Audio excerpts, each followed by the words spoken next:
Hello and welcome to Paint by Blunders. This is part one in our Tyranid Bio-Titan video in collaboration with Merlin's Miniatures.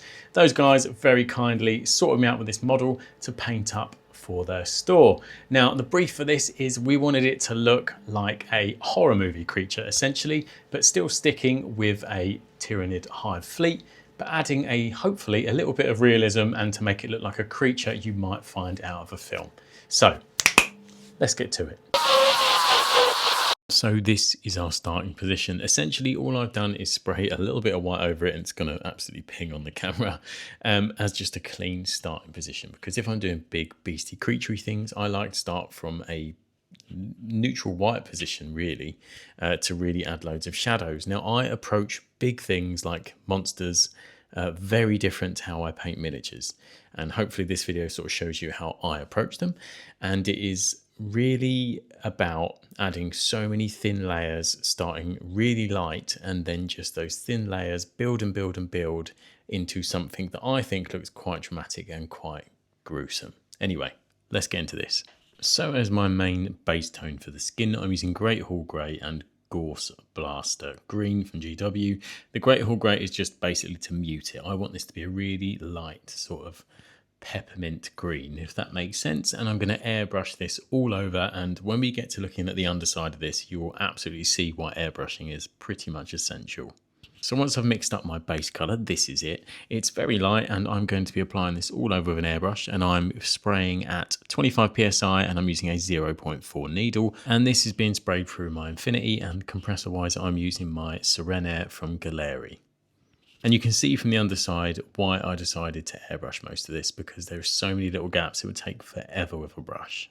Next up, I'm going to be adding loads of spatter to that flesh. Now you can do this with a brush, an old toothbrush, any old wiry brush will do it, but you can also do it with an airbrush, and that's what I'm going to do because it is so fast. Now I'm going to be whizzing through colours as I do this.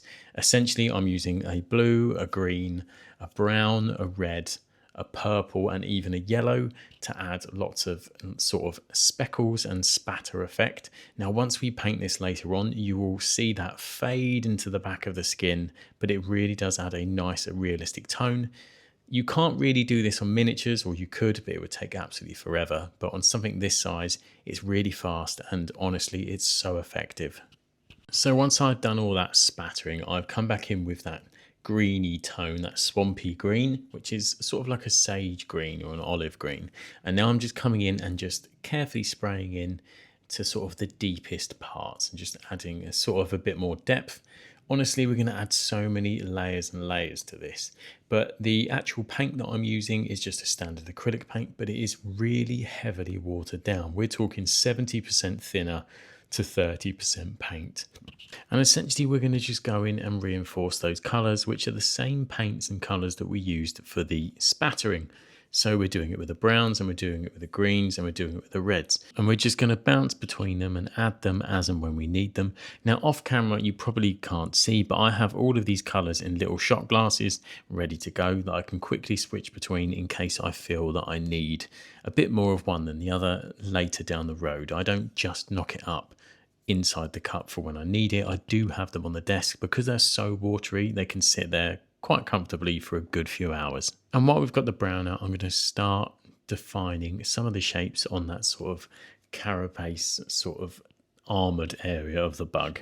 And this is just to help put some shadows in, because obviously where I started in a sort of white colour, you really do have to, you know, make sure your shadows and darkest areas are covered, because otherwise you'll end up with a glaring bit of white paint, and that can be quite distracting. Now I'm hoping you can see here when I'm using sort of the reddy purple tones that I'm targeting sort of where the joins meet the main body, and these sort of exposed sort of muscly undertones and sinewy bits. And as we're going around adding this in, I'm hoping that it comes across and you can see where all of that spatter layering that we did at the start is starting to fade back as we're adding more and more colours to it.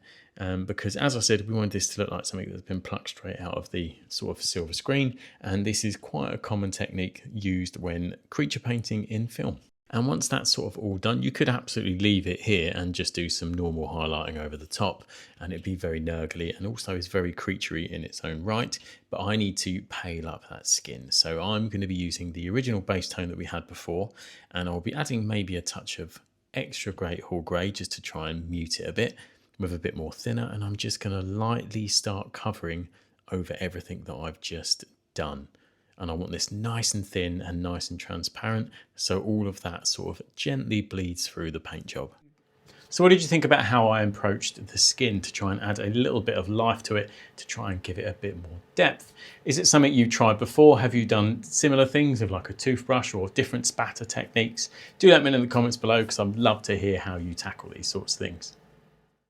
Now for the actual carapace, we're going to be using a little bit of a jade from Pro Acrylic and some ink by darkness, and we're just going to paint that over with 2 coats just to give it a base and start blocking it in. Now at this stage it looks very bright and very lovely, but we want this to be nice and horrific and grimdarky. So this is just to show you what you could achieve if you wanted it being a bit lighter, but we're going to start darkening this down and making it look a bit more evil. And to start with, we're going to use Reddish Flesh from AK Interactive, and we're just going to go over all those wounds and sort of expose muscle again just to help define them. Next up, we're using Camel Brown and British Uniform from AK Interactive, and we're using 50-50 of each, and we are just spraying this into the join where the body meets sort of the shell or the carapace. And once that's done, we're going to take that same 50-50 mix and we're going to apply it all over the shell with a brush, just to add some real grime and dirt where, you know, I'm imagining this thing's crawled out of a hole that it's been in forever. And like I said earlier, I do have most of these colours in front of me, and where they're quite watery, I can keep coming back and forth if there's anything I feel is missing. So that is exactly what I did. I came back with the original base flesh tone and just tried to highlight a few more areas, and I also wanted to highlight a few edges of the shell as well, just to hopefully pick up a bit more colour as we start to add more to it later. Now this is shaping up really nicely. I do think the flesh is looking fantastic and we're getting some solid base colours down for that shell. But now we need to do some of the more boring tasks as such, and that is to do all of this sort of claws and spikes and hornies and all of that are coming off it. And all I'm doing is using Black Legion contrast. I'm just going to keep going around and spotting these and missing some and spotting them and then putting a couple of coats on each. Now the reason I've gone for such a stark colour is because I want that really strong contrast against the skin. Next up, I'm coming in with a dark brown wash. This is Rattling Grime, I believe, and also I'm going to be using Carabao Crimson on some of the flesh as well. And this is just to, again, add some shadows to that shell. It looks very stark at the minute, but don't worry, we'll be sorting that out later. Trust the process, as they say. So hopefully you can see that flesh is really coming along, and we just need to start working on that shell a bit more. Now I'm going to try and just build up loads of different textures and tones with different colours to try and, you know, make it look less flat and hopefully a little bit more believable. So we're going to come back in with that Ink by Darkness, and I'm going to be using a sea sponge to try and add a little bit of texture very subtly by dabbing it across the shell. Now I'm obviously trying to be super careful and not hit the flesh while I'm doing this, and I'm using the biggest bit of sea sponge I can get. But one bit of advice I would give anyone if you're using sea sponges, etc., is don't be afraid just to get a scissor to it and cut yourself something that's a bit more manageable than a giant sea sponge. Also, I figure I better paint the eyes in. I'm just going to go for a nice red. And just so I feel like I'm sort of pushing this to a more finished stage, I'm going to be painting the teeth in, and I'm just going to be using that Great Hall Grey because we're going to put washes and stuff on and we're going to highlight this later. This is just sort of a rough base coat, if I'm honest. So we're going to be doing one last step before calling it done for phase 1. And this wouldn't be a Grimdark tutorial without using a little bit of Streaking Grime. But this time we are using Winter Streaking Grime. Now, one thing I see with a lot of things with Streaking Grime, I'm saying Streaking Grime a lot, I'm not going to say it again, is that you use it straight out of the bottle. And whilst you can do that, you don't have to. I tend to use it now by thinning it down a little bit, just with a little bit of white spirit beforehand, just because it saves me going so, you know, harsh on the model when I'm trying to remove it when it dries. You can use it much more like a generic wash this way. And you still get the lovely properties of that capillary action and also a really nice matty tone afterwards. And just in case any of you don't know what this stuff is, this is essentially an enamel wash. The good thing about these is that once you apply it, after about half hour to an hour, when it starts to sort of dry, you can reactivate it with a little bit of thinner, and that lets you sort of wick it away, and it creates these really natural sort of dirt deposits and staining and just all sorts of loveliness, which I'm a huge fan of. And for a model like this with all that rib cage and all of these little angles and little rivets and divots that all this can sit in, it's a really nice way to finish it off. And one of the things I love about Winter's Grime is where it has that lovely browny tone to it. When it goes over a dark colour, it still registers and it still reads. It doesn't get lost. Now with the entire bug covered, I'm going to go make a cup of tea and let this dry. And I'm going to come back to it in a bit.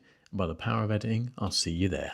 So we're now ready to start wicking this away. I'm going to be using a little makeup egg with some white spirit on it. And as you can see, it just pulls it away nicely. And the reason I always say to people, just use a makeup sponge or a concealer sponge or magic sponge, whatever you want to call these, is because they're so soft and they're not very aggressive on the paint underneath that grime.